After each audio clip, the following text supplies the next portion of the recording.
Are you dumb? You could have killed all of us! What's that? Calm down, seems okay. Mike! Back off! Fuck off. Let me see. It's just a scratch. He's always like that? Don't worry, you're safe now.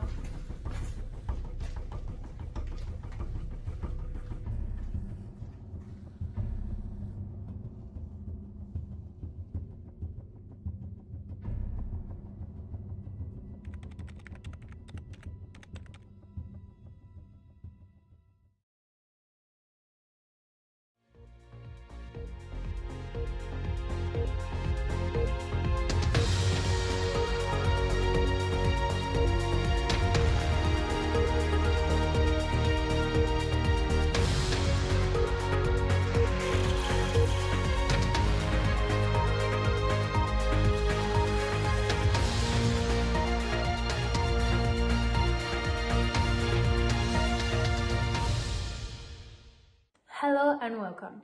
Today on the BBC London News, the actuality of the COVID-19. Firstly, a short extract of the Prime Minister's recommendation.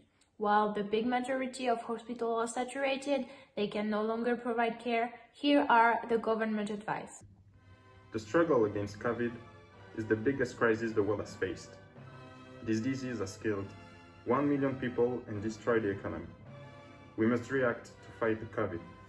And the only cure is to drink tea. So keep calm and drink tea. Yes, as you can see, the situation is dramatic. This morning, our London reporter, Tom Smith, interviewed some of the London citizens to see how they live this unprecedented situation. Hi everyone, it's Tom from BBC News. We are going to meet London citizens and ask them how they fight COVID-19.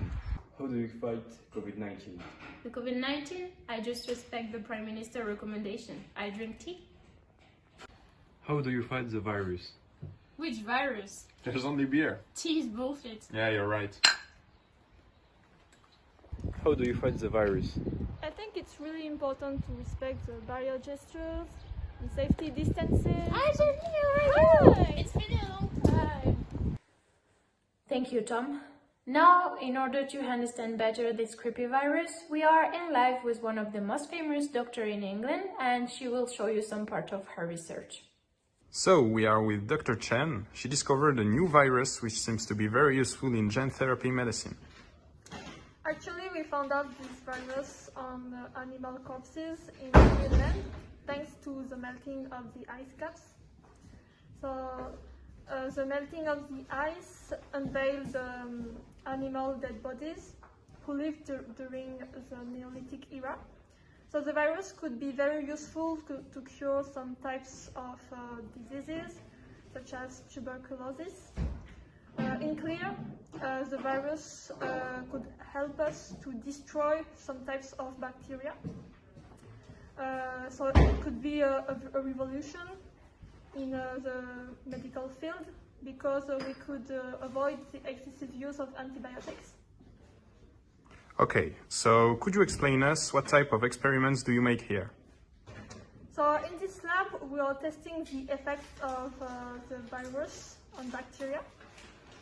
So today I will show you how to perform gram staining. It's a technique that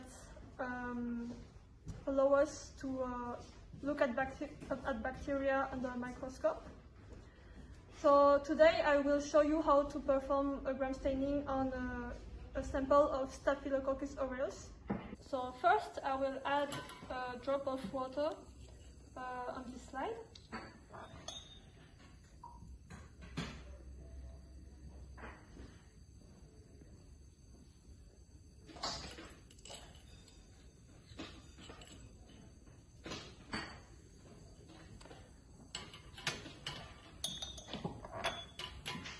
Then I will transfer a small amount of a colony on the drop of water. It's very important to sterilize the loop to avoid contamination.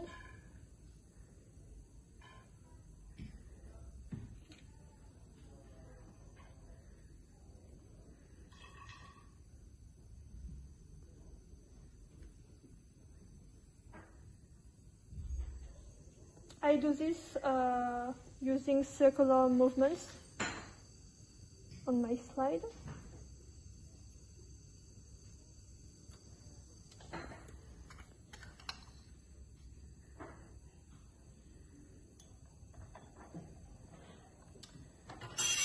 Then I use a pair of beaker tools to dry the bacteria near the flame. So I will have to wait a few minutes until the water is completely dry.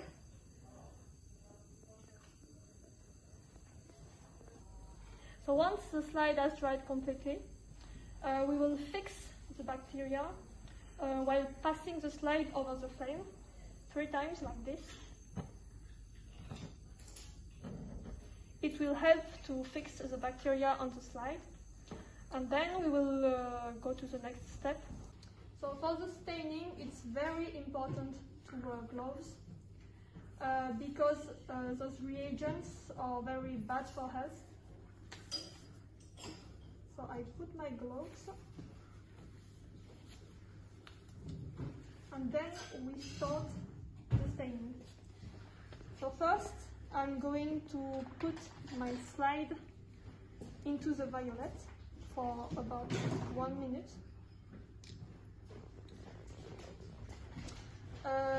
The violet will color the cell walls in purple. After 1 minute, I will rinse the slide with a stream of water.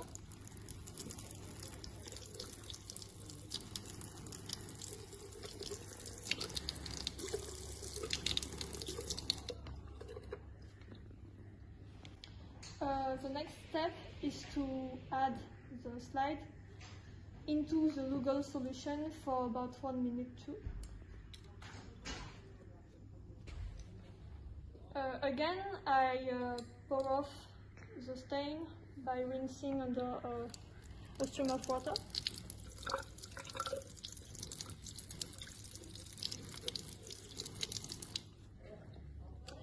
And then I will add a decolorizer for about 10 seconds.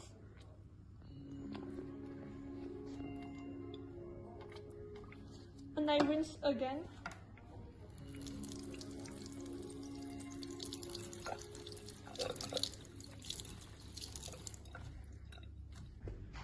The next step is to dip the slide into a safranin solution, and I let it stand for 30 seconds.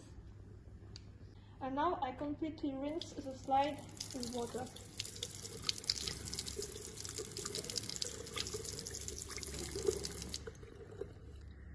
I transfer the slide on some paper to dry it.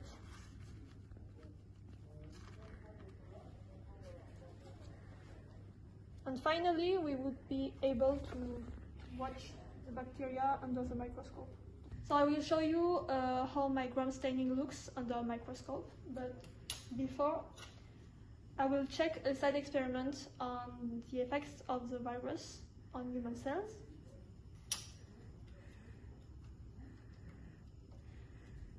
This side experiment is very promising. So what do you see? I see, wait a minute. That's very strange. Something's wrong. I mean, the virus is attacking the... Please, I think you should stop the recording.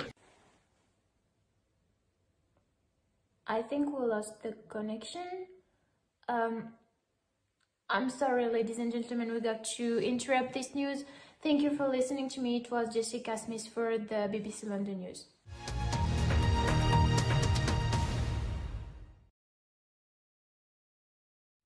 My name is Mike. I'm broadcasting on all AM frequencies.